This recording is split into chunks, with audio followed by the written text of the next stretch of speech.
Well, I've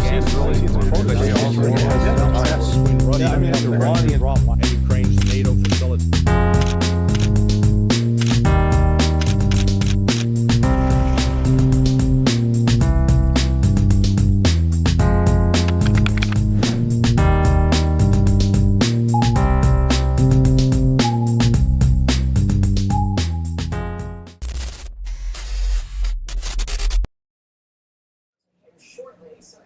And we are live. Hello, LarryCJohnson, new president. Yeah, I'm back. How are you doing? I'm back. Good. I'm back. Probably better than the other 51 Intel agents that got their clearance revoked by Trump, right? Yeah, well, that was long overdue. They did, they did, as they say in Spanish, se lo merece. No merecen. No merecen. I would like to thank Carlo from Super Chat. Thank you, dude. Yeah, they thoroughly deserved what they got. That kind of lying and meddling, they disgraced themselves. Now, and the agents. Yeah, several of them were, I think, still actively employed with contractors where they needed their clearance. So good. This will hurt them in the pocketbook. It's one thing to speak up out of principle and then suffer the consequences, but this wasn't on principle. This was purely partisan meddling. That's all it was. They just didn't like Trump. Yeah. Or, well, I don't want to But they lied. They lied about a friend of mine in the process. I mean, my friend J.P. McIsaac, the laptop repairman, he was not a Russian agent at all. It's outrageous that they make that kind of accusation. So you actually met, you actually know the guy. Yeah. Awesome. Yeah, I've seen the interviews with the guy. I mean, it's hardly someone that at least I could see as an agent or something like that. He's not. He repaired laptop computers, and a drugged out Hunter Biden showed up at his shop, dropped off two computers. He could only get one of them working, and then he repeatedly called and emailed Hunter, and he was so stoned out of his mind he never came back to get it. And the work order that he signed said, "Hey, if you don't pick this up in 90 days, it's mine." He didn't pick it up in 90 days. Became the property of J.P. McIsaac. Yeah. All right. So I would like to start today because I think Trump would take most of our time.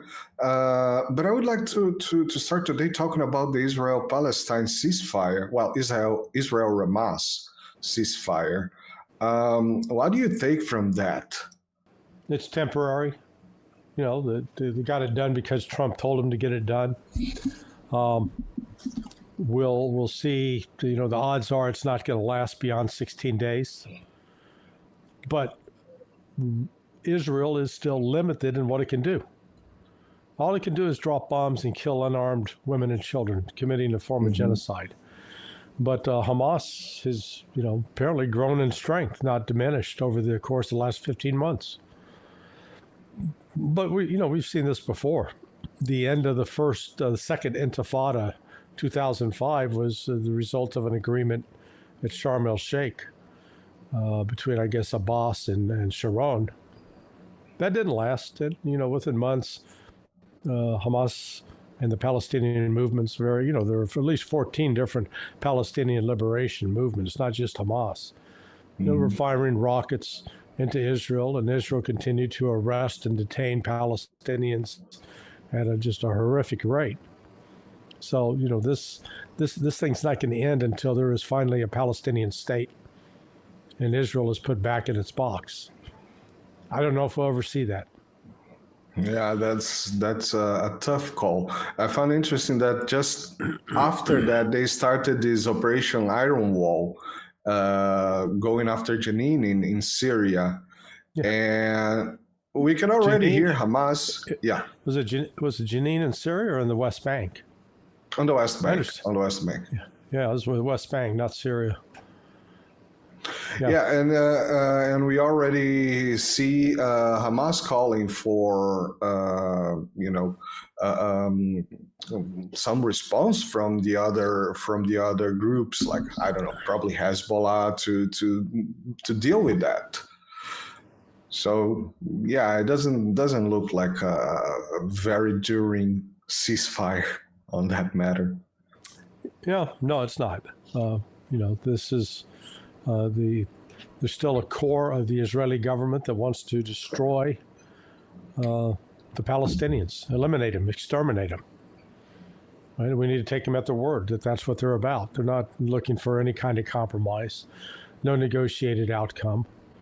They've done everything in their power, the Israelis, over the last 30 years to try to sabotage any movement forward on negotiations, up to and including assassinating their own prime minister. You mean Israeli own prime minister? That I don't know about. Yeah. Yeah, no, he was assassinated in 1995, 96. It is believed that Bibi Netanyahu, at least his crowd, were involved in it.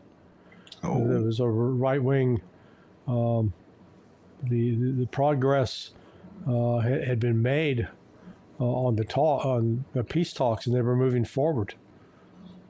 And the right wing and the Israeli crazies assassinated their own guy. And the irony there is, he was actually born in Palestine.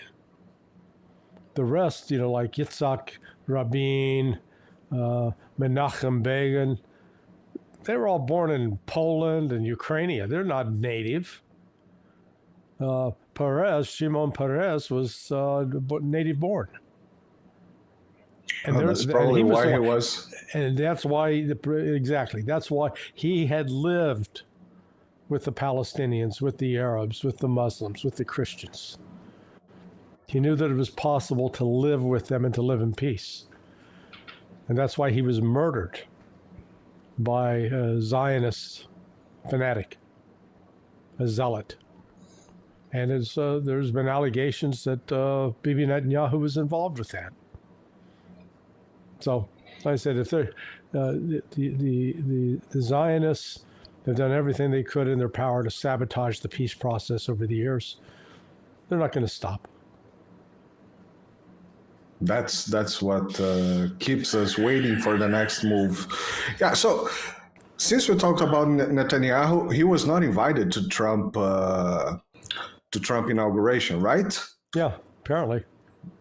So he went to Zelensky's group now. He's on the corner of the room with the donkey hat. Yeah, well, he's, there's no love lost between Trump and Netanyahu. Netanyahu was very quick out of the box to embrace Joe Biden 4 years ago, when there was clear evidence of electoral fraud. Just and every time he tried to point it out, they were shouted down, accused of being a traitor, accused of being an election denier, except calling for unrest, insurrectionist. But it was true. There was ample evidence of fraud. And it was actually confirmed this election by the fact that all of a sudden the Democrat candidate got 18 million fewer votes. How does that happen? They weren't raptured up into the clouds and embraced by Jesus. So that's a lot. That's a lot. There's, I think the Biden and crowd sort of wore out their welcome. Yeah. So about the Trump inauguration, since we went there, and I think that's the major topic for today everywhere. We already talked about the clearance of the 51 agents, but I was reading today that Trump also revoked the Biden's decision to remove Cuba from terror list. This, I don't know. How are you? I watched the inauguration. Well, most of the things that Trump say, we've been saying here, it's basically, cut and paste from what he's been saying for the last year or so. But what do you take from, in general, from the inauguration speech and the reactions from the people there? It's well, you're in Italy, right? Yeah. It's a Sergio Leone movie. It's the good, the bad, the ugly. Okay. I remember this movie. I love that one. Yeah. This was without Clint Eastwood, Donald Trump starring as Clint Eastwood in The Good, the Bad, the Ugly. Trump, the huge difference between today and January 2017.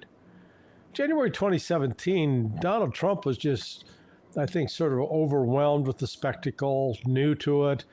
Thought, oh, they're going to love me because I'm a great guy and I won. Man, they were fixing him up for a prison rape scene and he didn't understand it. And he got played completely.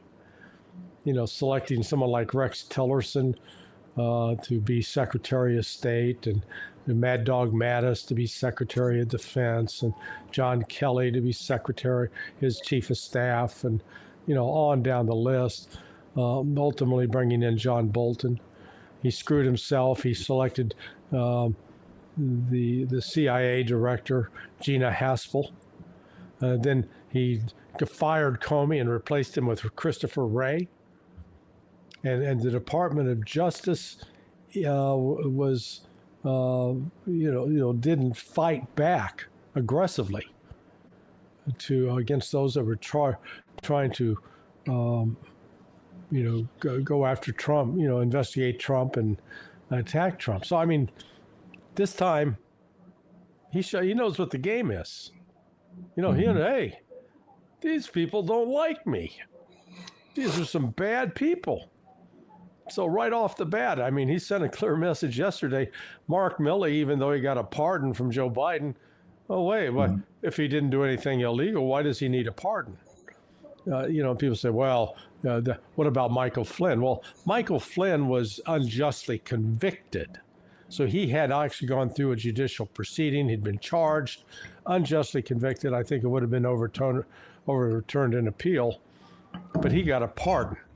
Milley hadn't been charged with anything yet.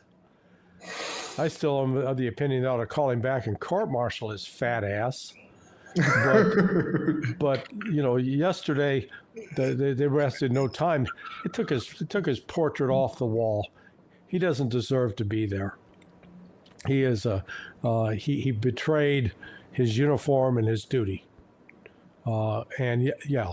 Traitor. Yeah, my book, absolutely, he qualifies. He did not uphold his oath of office. He indulged in partisan political politics rather than uphold the Constitution. But then, as you noted, Trump went after the 51. Hey, I think that's good too. John Brennan and Leon Panetta, and I knew one of the junior guys on the list, Steve Hall. Steve was in my career trainee class when I joined the agency back in '85. They decided to play partisan politics.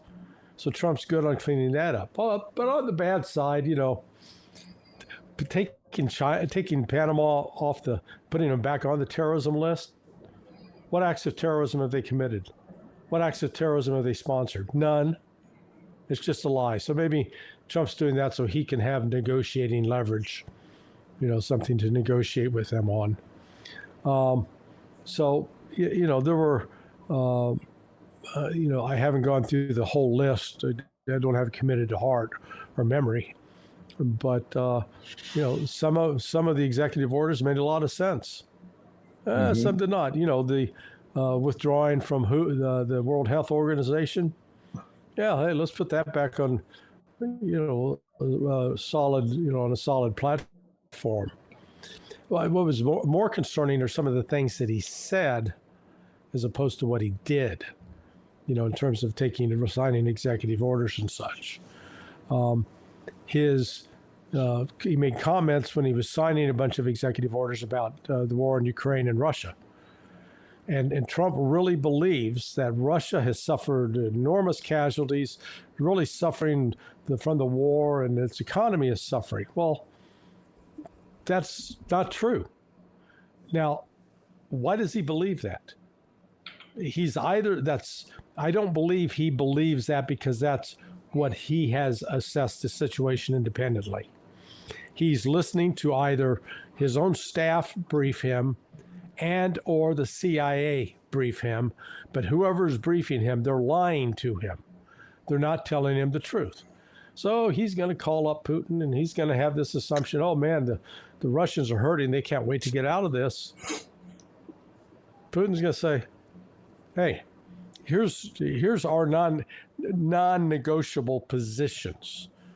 You stop all military support to Ukraine. You withdraw U.S. military advisors and intelligence personnel from Ukraine. You agree that Ukraine will never be a member of NATO. Never. Not sometime postponed to the future. Never. Those are the starting non-negotiable positions. And I wouldn't be surprised if Russia would also insist that, hey, these NATO bases in Poland and Romania, get them the hell away from our borders.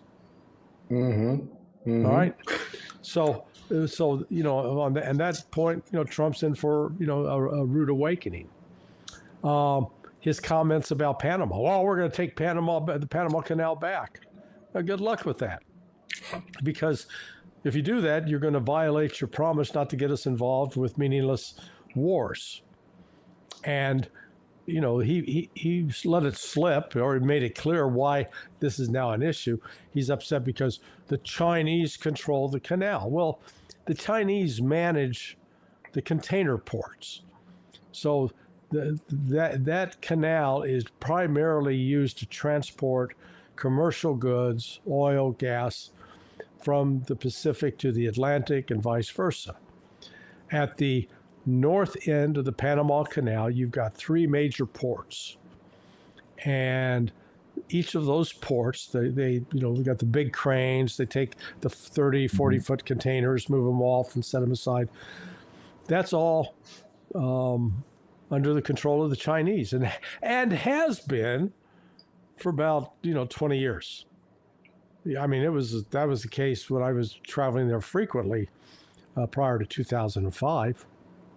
So now all of a sudden it's an issue. So this is, I think this spills over broader into Trump trying to get negotiating leverage with the Chinese. The Panamanians aren't going to, go along with this. They're just like, screw that. It is, this is one of those cases where Trump is, feeding into the very worst of America as an imperialist bully. The other thing that was interesting, though, is at that same, he had three different signing ceremonies with executive orders yesterday. Mm-hmm. The first was in the U.S. Capitol. The second was at the U.S. Arena, which is where the Washington Capitals hockey team plays, and the woeful, pathetic Washington Wizards basketball team shows up in uniform anyway. I'm not sure they play. But he signed some there, and then he reserved the rest for the Oval Office. And, he was sending really an incredible visual message. Hey, you want to say, this is the difference between Joe Biden and me. I sit here and talk to the reporters. I don't have to change my depends in the middle of it. I remember who I am. I can pronounce my name. Anyway, he sat there very comfortably taking questions. Now, he actually, one of the already on the bad side, at least if you're Mexican or Canadian, Trump's already imposed 25% tariffs on all goods coming in from Mexico and Canada. So, and Trudeau is like, oh, you're not going to do that to me. Come on, wussy boy. What are you going to do? We discussed that before. Yeah, what are you going to do? Is he going to dress up in blackface and yell at Trump? He might do that. Try to create a false race riot. Oh my God! So, well, now Trump is the president. We can actually say those things without being taken down from YouTube. Yeah. I don't care. I would have said anyway. But then in the midst of this, Trump, gets the facts wrong about Spain being part of BRICS, but makes, hey, we're going to go after BRICS. Now, why is that important? Joe Biden and his team didn't say word one about BRICS. They pretended if we don't talk about it, it'll go away. It's nothing important. It's like Voldemort. You cannot name it. Well, actually, it wasn't that. I think they genuinely didn't take it seriously. No. They didn't believe it. At least, Harry Potter, they knew Voldemort was real. They didn't want to say the name. So, not to get everybody, blinded with the whole Harry Potter series. But, what Trump was doing, I think, was acknowledging BRICS is real. Mm-hmm. And he's going to fight like hell to try to throw as many cogs into it. Now, what was really fascinating is a few hours after this, because, so Trump finished his signing. It's like 10 o'clock at night in Washington, D.C. Well, that's 8 a.m. That's 6 a.m. in the morning in Moscow. And it's like 10 a.m. in the morning in Beijing, and somewhere around 8 a.m. Excuse me, I'm going to get ready to sneeze here. Somewhere around 8 a.m., 9 a.m., Vladimir Putin calls Xi Jinping. Mm-hmm. And boy, they put out a long, lengthy, hey, man, we talked about this, we talked about that. You talk about a bromance, man. They love one another. They did everything announced. They did everything announced that, hey, we're going to go out and pick out furniture together. But it was, it was designed to send a clear message because there's so many in the Trump administration and in Washington, D.C. that believe that this is just a marriage of convenience.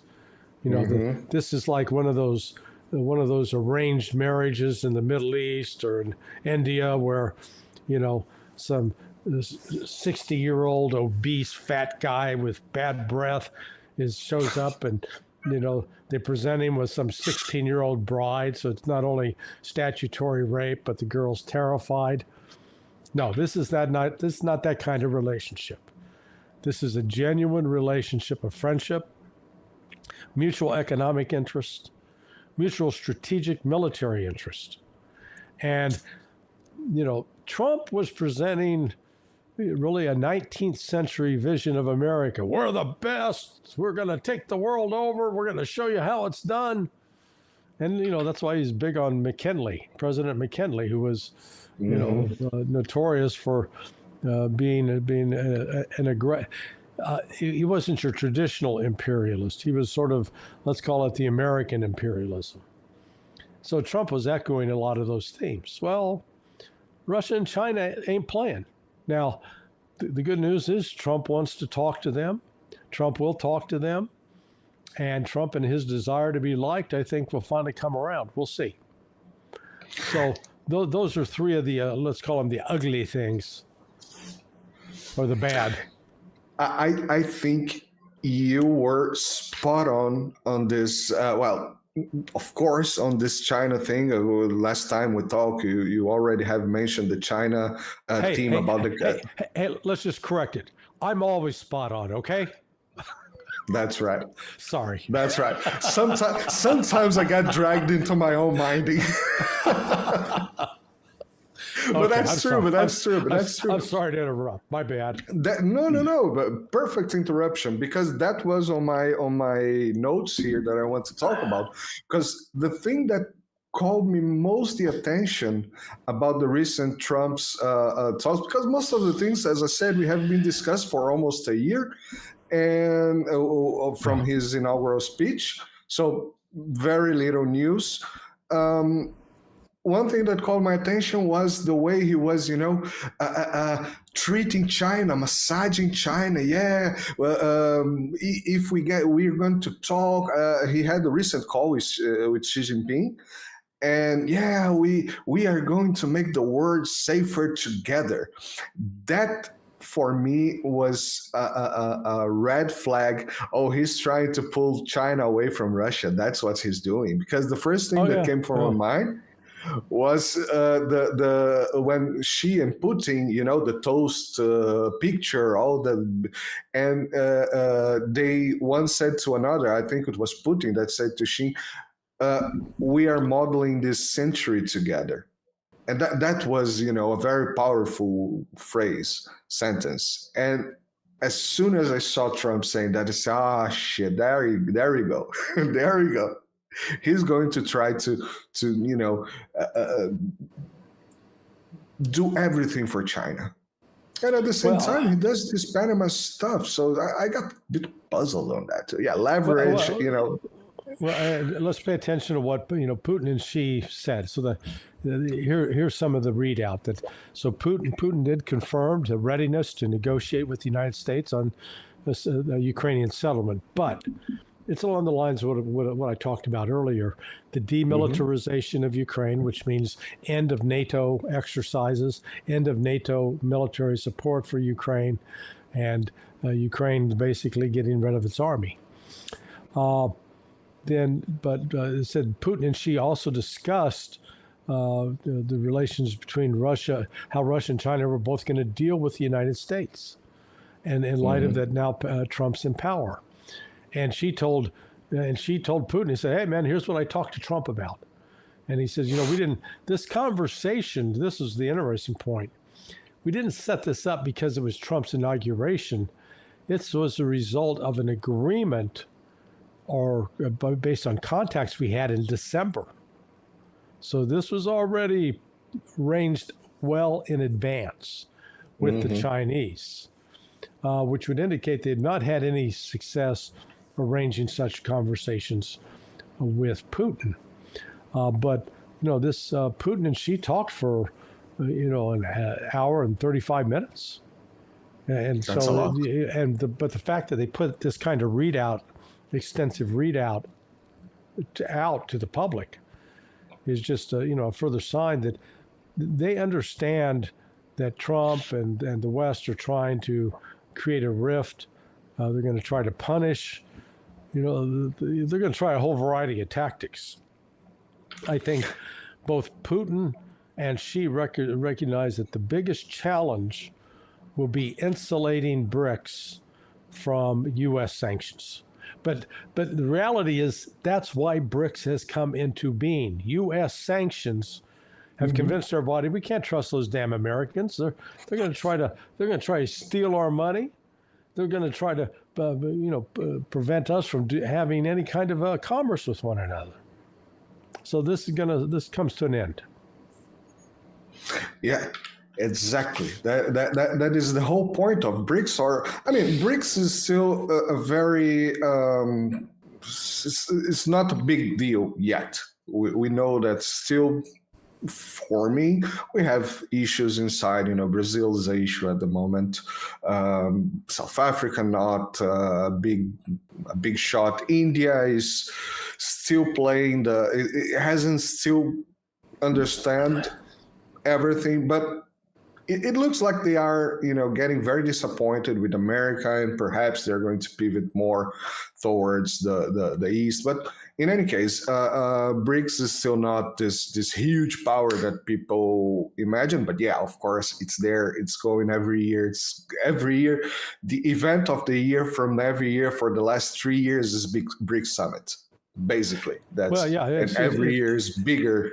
Yeah, it's getting more important, and now with the expansion. So right now, as a member, you have Iran and Russia, who combined account for about 17%, 18% of total world oil production. Nigeria comes into that picture, along with Indonesia. And then I think the number gets up over 1/4 of the world's oil production is now carried out by these BRICS nations. Mhm. So that's something you can't, if you punish them and sanction them, so you're running to run the risk of withdrawing a quarter of the world's oil production, and we haven't even begun talking about Venezuela. So if Venezuela gets into that mix, so there's Trump's got real limitations. He might be able to generate enough oil for the United States to stay afloat, but it's Make a buck out of it. yeah. Or if any of these efforts to sanction these other countries will most likely hurt Europe in particular, and Europe's the one that's dying. That's the other sort of interesting dimension here, the growing irrelevance, the death of Europe. Yeah. Plus, yeah, drill. That's interesting, I would say. But well, at least the known reserves of oil for the United States are not that big. So you can drill faster, but they will just end faster. I don't know how fast this is. I don't know how relevant this is actually, but yeah, the production output can be very faster and very high, but at some point, if you don't have where to drill, or if it dries out, Yeah. it's an issue. While Venezuela right now is the biggest known reserve of oil for the OPEC countries, at least. So, yeah. Plus, as you mentioned, Russia and Iran, then you have Saudi Arabia, you have to go back to good relations.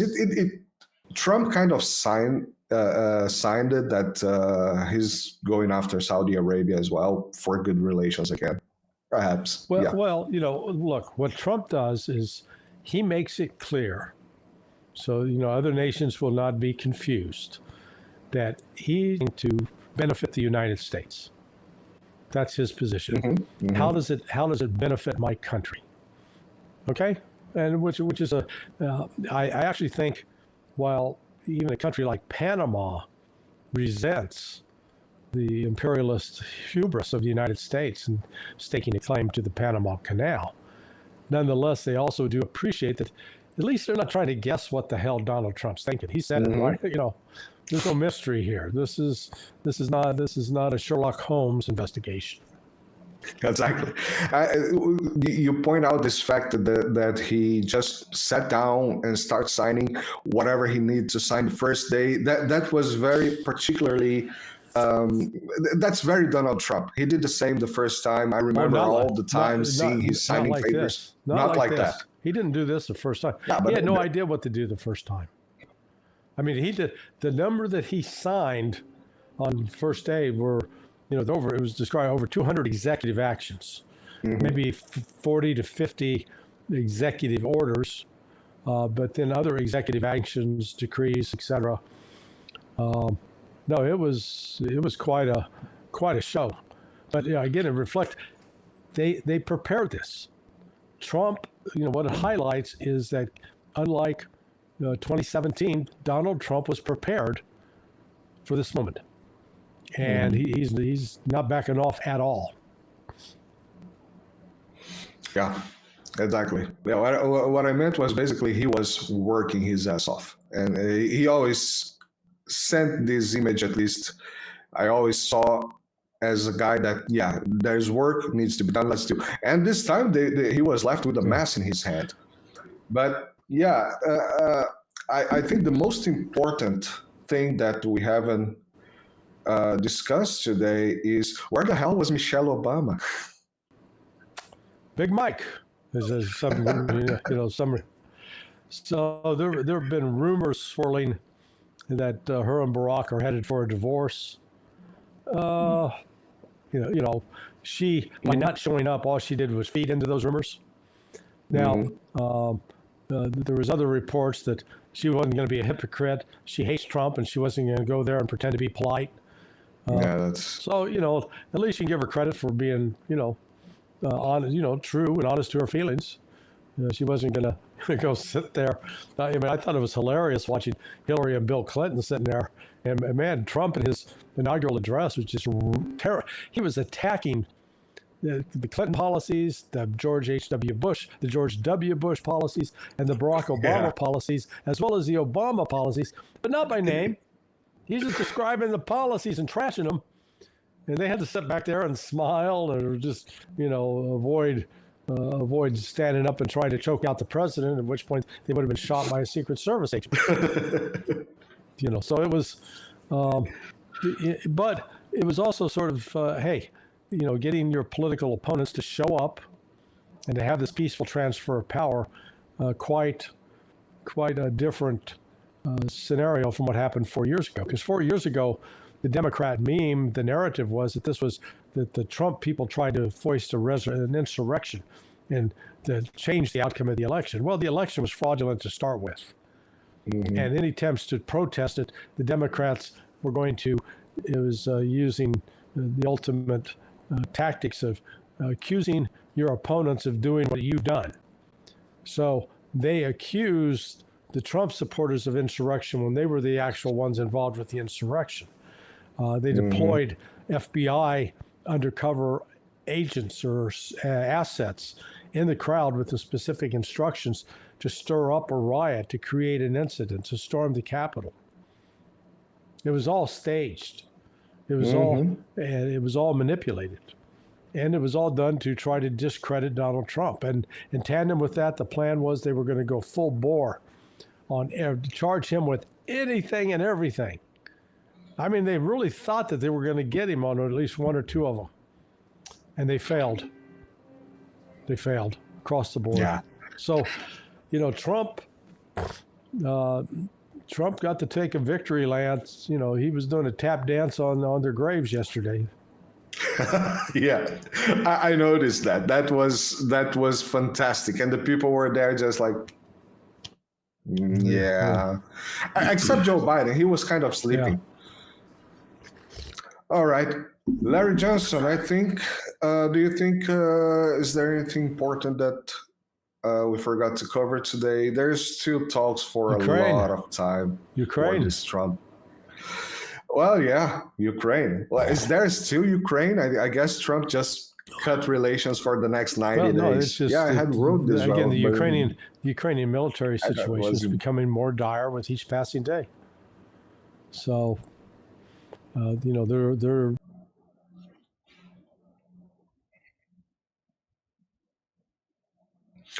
yesterday or the day before yesterday, they hit some industry of that produces airplanes in Russia, but I guess it was just the fuel containers or something like that.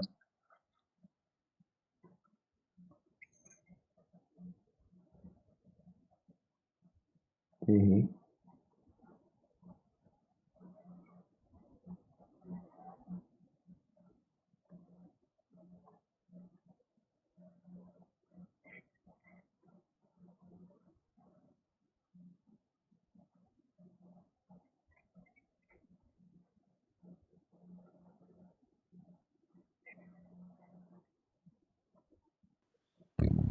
No, they're not. They're still firing lots of drones, lots of missiles from Ukraine, and they're, the vast majority being shot down. And what few do get through don't do significant damage. Mm-hmm. Yeah, but that stands in stark contrast to, Russia's just shellacking the hell out of key installations and who makes the opening. It's already been there. It's going to be welcomed. Is it going to be Kellogg? Is it going to be someone else? No. Frankly, if I was Trump, I'd be using Tucker Carlson. Yeah. Well, he's got some credibility. I hope Donald J. Trump listen to LarryJohnson here in the press of mass destruction. I'm going to put this on through social. Perhaps and tag him. Perhaps he listened to it. That would be a smart move. I do truly believe that would be a smart move. I think that the Putin interview with Tucker was a very successful one. And although in the beginning Tucker was trying to, CNN Putin, he kind of got the grip, and Tucker by his side, just sat back and listened to the guy. So I guess this is. Mhm.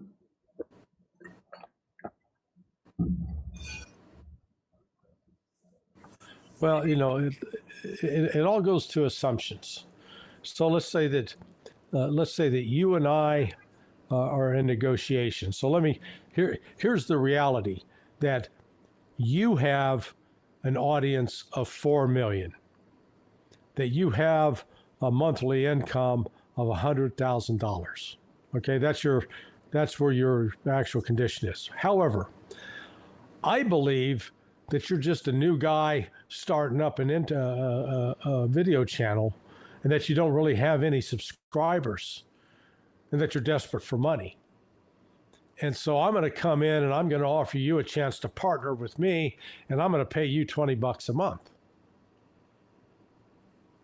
You're going to go, are you crazy? No, it's because, but my point is that's how I perceive you. Those are my assumptions about you. They're dead ass wrong. And because they're wrong, I'm not even in a position to go, oh, wait a second. Actually, Marcelo, with that many subscribers and that kind of income, maybe I can negotiate a deal where you'll bring me on. Maybe I'm good for attracting some eyes to your channel, and maybe you could kick me $10,000 a month on top of the 100,000, and you take that 100,000 you're making and give 10 to me, and we could be part. All of a sudden, the dynamics of the negotiations change because we now understand what the correct parameters are. That's what's going to happen with Donald Trump and Vladimir Putin, because Trump's going to show up and go, "Yeah, Vladimir, yeah, I know you're getting the hell beat out of you by those Ukrainians." Yeah. And Putin would go, "Niet. No, that's not happening. What are you talking about?" And so, he'll make it clear. He says, I appreciate, Mr. Trump, I appreciate the fact that you recognized in your earlier comments what kind of threat you're concerned about by virtue of having NATO on our doorstep. Mm-hmm. And you're exactly right that if we were doing something similar in Mexico or Canada, you would be outraged, as are we. So, to get this party started, you need to back the fuck off. I don't think Vladimir would use the crude term I employed, but there would be with the same sentiment, still steely-eyed and tight-jawed. But at that point, at least Trump's going to be he'll understand. Oh. So you're not suffering terrible ISIS? Yet. Okay, I gotta go back and beat the hell out of my CIA briefers for lying to me. Perhaps many people, more people are going to lose their clearance badges. No, there's you're going to see a clean sweep of the upper reaches of the CIA, of DOD. Yeah, it's coming, man. There's. It's long he pointed overdue. out on the speech. He pointed out on the speech. He's going to clean the house. Yeah, I know for a fact from a friend of mine who was involved at the time. He had a job where he had to brief the President Trump, but before that, brief President Obama, and before that, brief President George W. Bush on top secret programs that were highly compartmentalized. And that was this person's job, sort of keeping track of those programs. And he had talked to Trump early on in 2017 about, hey, you need to get rid of a bunch of these people. They're going to sandbag you. And Trump, no, I got it under control. They'll love me because I'm a great personality. Blah blah blah. 4 years later. December of 2020, after the election, my friend he'd got an invite to the White House Christmas party and saw Trump again. And Trump, without prompting, said to him, Should have listened to you. Yeah, should have. Now he is. Now he is. Now I think he he's listens. recognizing, as Mike Waltz did the other day, he said, hey, all of you people that are here at the National Security Council under Biden, get the hell out. Go away. Go back to your agencies. We're going to bring in a whole new crew. To be fully honest about what Trump said, that this viralized this video that Trump's talking about a million Russian dead. To be honest, at some point he almost slipped, and he was saying, "Yeah, you know, but yeah, we have to end that and stuff." So I think he had to play this card. I don't think he understands that this is seen, and we saw Lavrov already saying things like, yeah, we're gonna have to wait and see because his promises, now he's saying different things. I don't know how he understands that what he speaks are seen on the other side, but to be very honest, I believe that he has some knowledge, at least some level of knowledge, that things are not on that pace of 1 million Russian deads, or what he's been saying that, Russia cannot go on like that. I think he kind of understands that he's BSing people there. That's what it looks to me. Let's hope he had some good advice and he do some decent stuff. But one thing I think we can be pretty confident of is that Trump genuinely is interested in not getting into wars. Mm-hmm. He'll talk tough, he'll make threats, but he's not ready to follow those threats up with the violence. And Israel is going to try to draw Trump into a war with Iran. But again, I think this strategic security agreement that Iran and Russia signed last Friday is a game changer. But we shall see. Yeah. Scenes for the next chapter. Okay. LarryCJohnson, thank you very much, my good friend. We'll have some more to talk about next week. Yeah, that would be fantastic. I'm sure you're going to have a hell lot to talk about next week. Well, at least did you notice that this time I didn't start the program asking or suggesting that, well, thank God we're still alive? Yeah, we got let's take that as a positive. Let's take that as a positive. So everybody that's watching us, thank you very much for watching us. Remember to like, share, subscribe to the channels. If you can contribute, you can contribute to Larry to his PayPal. All the links are on the description with Brazilian Pix, super chats, you name it. Thank you very much for watching. Thank you very much, Larry, and see you next week. Bye-bye. Ciao. See you later. Can I just... No, okay, I'll write to you later. Don't worry. I was... just a second, because I think this is... Okay, stop for your talk camera. Okay. No, I was thinking, because now we're going to have a lot to talk about, but I was thinking about changing the format of these talks that we have. Because, this ends up being a bit of an echo chamber, because, we come here, you go to the judge, you go to Nima, and that's fine, that's all right.